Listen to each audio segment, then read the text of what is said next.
yaraduhamagaye aratubwira ibibazo biri iwacu, aravuga kandi ko Imana yamuhamagariye ubwoko. Iri mu Cyongereza, nasaba Byishimo Evangeliste wo muri Elimu aze adufashe gusobanura.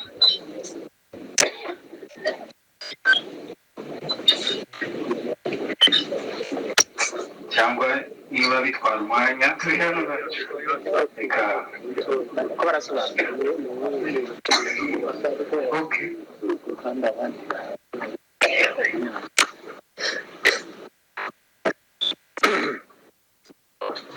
Honoring my father, General Rukunda Michel Makanika, Mukubaha umubyeyi wanje General Rukunda Makanika, ladies and gentlemen, bagabo namwe bagore, leaders, elders, bayobozi batware, apostles, bishops, bapotre ndetse n'ababishop, pastors, evangelists, abapasteri n'abavugabutumwa, intercessors, ab'inginzi and all leaders, ndetse n'abandi bayobozi bose, ministers, ndetse n'abavugabutumwa and other officials. n'abandi bayobozi.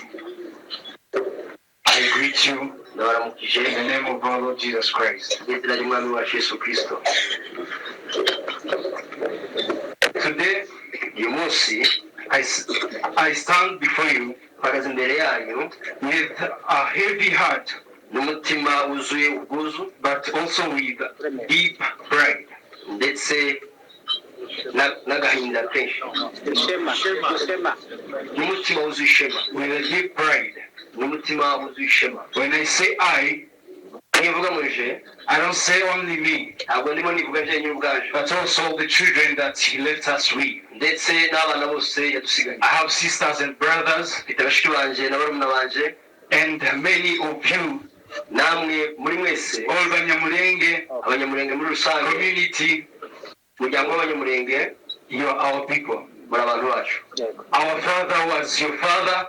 Data yari umubyeyi wanyu, He was not only what you thought he was, ntabwo yari uwo gusa mutekereza ko yari we, but a leader, ariko yari umuyobozi, a hero, intwari, who decided to give everything of his wahisemo gutanga ibintu bye byose up to the last drop of his blood kugeza ku gitonyanga cya nyuma cy'amaraso ye, for the Banyamulenge community kubw'abanyamurenge, kubw'umuryango w'abanyamurenge and all people in the world. ndetse n'abandi bantu ku The isi. reason why I say all the people in the world, Mpamvu mvuga abantu bose ku isi, it's because we have the Bahema dufite abahema who are in hospitals with high pressure bari mu bitaro bafite tansiyo iri hejuru because of his sleeping.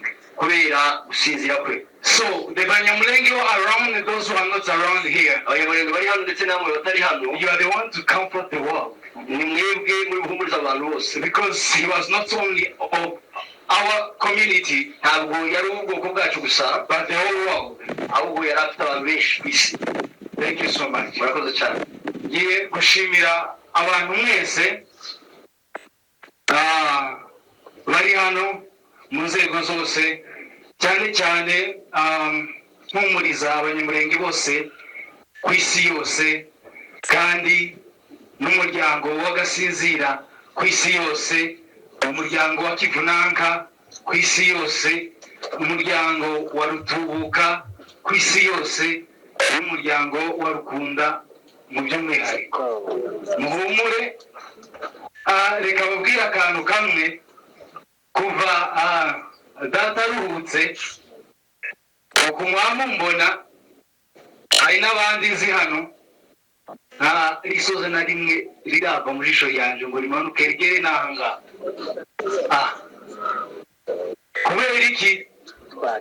Igihe mbere y'uko aruhuka nari mu cyumba cy'amasengesho, umunsi aruhuka nari mu cyumba cy'amasengesho, na nyuma yaho naraye mu cyumba cy'amasengesho, kuko n'ubundi amakuru namenye amazu ashize umunsi, abo twari kumwe badukuriyeho internet kugira ngo tudahungabana, ariko nakirayemo kandi mfite ibyishimo.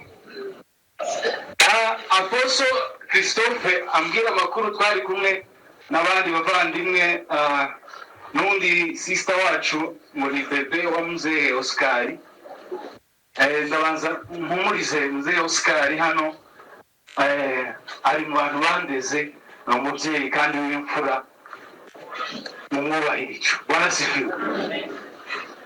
Ikindi ntaribagirwa ndaje mpomereza aho naringeze ariko ntaribagirwa data agiye kugenda yaraduhamagaye aratubwira ibibazo biri iwacu, aravuga kandi ko Imana yamuhamagariye ubwoko.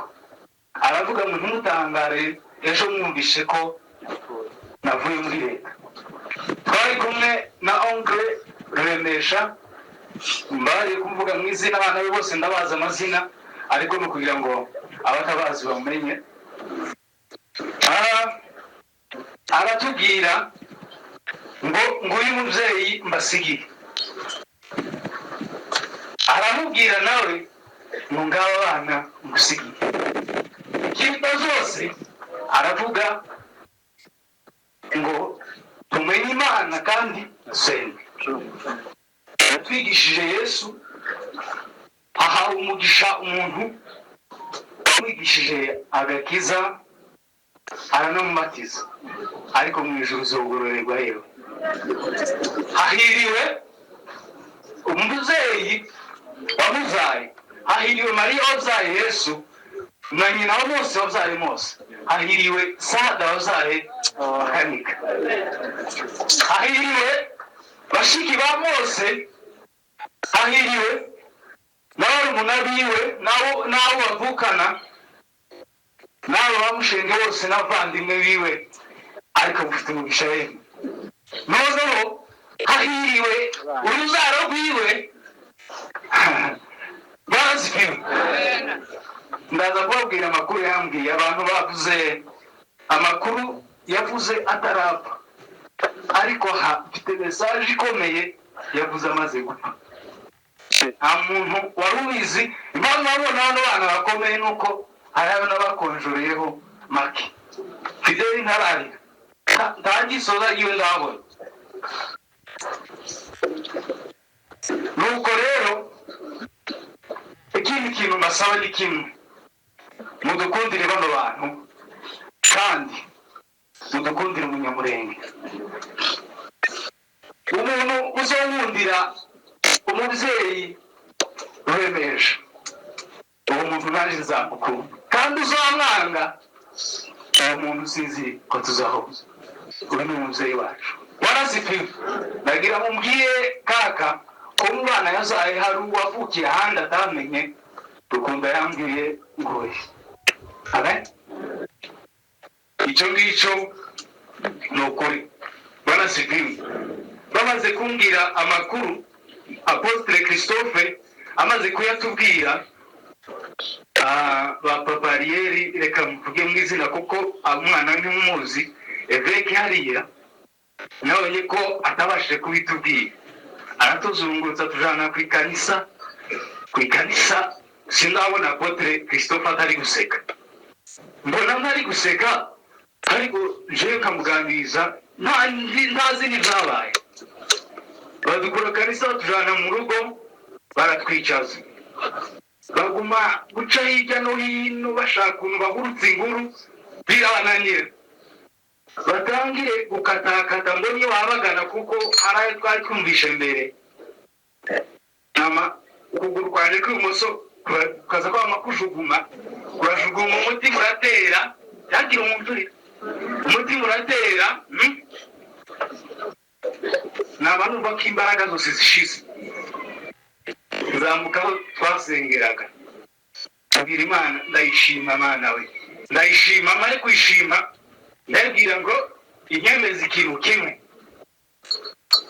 kw'ibyo yamuhamagariye yabishoje, kandi ko aho yari akeneye gutaha mu ijoro yahageze. Muri mesaje iciye mu nzozi, Makanika kagaragara aharabagira nka yera, aravuga ngo ndavuga ntiwavuga umuntu bwite ariko ni kubwira umunyamurenge wese ese nawe ngurarira ndavuga ngo wowe nta izabaye ntazo wamenye aravuga ngo ibi Imana yari yaramubwiye na mbere y'uko agenda Imana yamubwiye ngo izomuhambira ngo kandi iryo rango ngo nta muntu uzoyimunyeganyeza ngo kandi ngo abanyamurenge ngo kiriya gihugu ngo nta muntu uzongera kubanyeganyeza. Agiye kugenda yavugaga utumesaje sizi niba mwaratumvishe yaravuze ngo tugomba gupfa babivuze ngo tugomba gupfa kugira ngo abandi babone agakiza. Buriya nariko nabitekerejeho ntekereza nkaho ati umunsi hari umuntu ari kureba mu ijuru akavuga ati yewe ko wari kunkopa ibintu byose ibintu byose ko wari kwigeza nkaho uri kunkopera maramba yavuga cyane turacyatara abimwe bari hano kutitwa turi mu gitaramo ntabwo turi mu kiri yarutse kandi ari muri mwebwe ngo izamugira murima ikomeye ku isi ntabwo yambwiye ngo Imana yambwiye izobwira murima ikomeye ku isi barasipima akayangana bagira ni benshi reka nyarekera aho ngaho barasipima mukomere amen mushikame barasipima turi kumwe n'Imana kandi uwatabarutse yatabarutse amahoro. Message babwiye nuko yashitse aramahoro kandi umugambi Imana yari yaramuhaye gusohoza yawusohoje.